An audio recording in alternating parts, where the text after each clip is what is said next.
Josh Duggar has been suffering from a prison heat wave, as inmates have no air conditioning and are passing out, according to concerned loved ones. Josh, 35, was found guilty of possessing and receiving child pornography in December 2021 and has been serving his 151-month prison sentence at FCI Cedarville in Texas. The U.S. Sun can exclusively report on claims from a loved one in contact with inmates at the prison that certain prisoners have been living with no air conditioning, as temperatures have reached over 100 degrees in Dallas, Texas. A loved one of a Cedarville inmate told the U.S. Sun, "Texas is having record-breaking heat waves. Most of the buildings in Cedarville don't have air conditioning for the inmates." Other loved ones are sharing how inmates are passing out. The buildings that do have air conditioning run on generator power. The insider continued, "The electricity keeps going in and out because the generator is overloaded.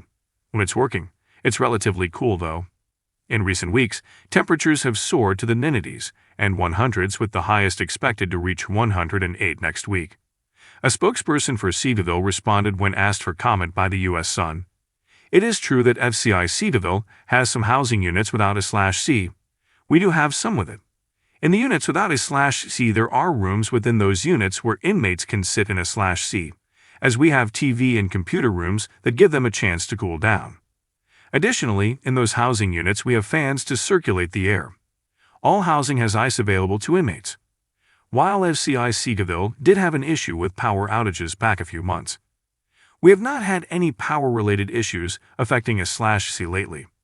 The spokesperson ended, "FCI Cedarville was built in the late 1930s and has had additions of new housing units and program buildings since. All those newer areas have a /C. The U.S. Sun has previously reported on the harsh conditions inmates have allegedly been forced to endure behind prison walls. The generators causes daily power outages in the cold winter months as well." The source alleged, "They go without electricity or heating for days, even when a big cold front came through Texas.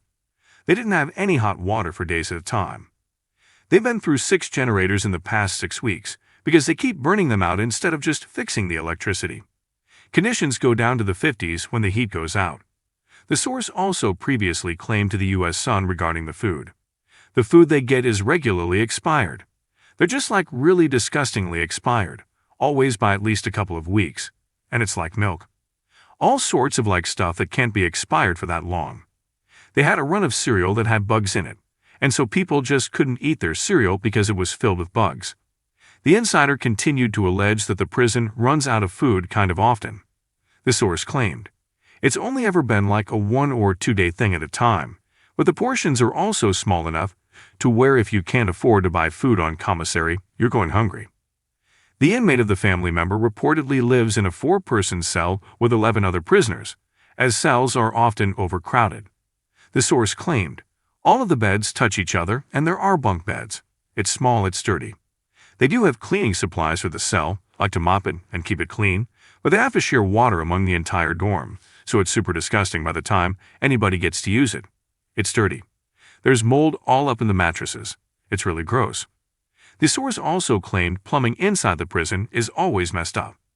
The loved one added, "There was a nationwide lockdown last year because of a fight in another Texas prison. During that, the plumbing got so bad that people were literally ting in the corners of the hallways because they couldn't go to the bathroom.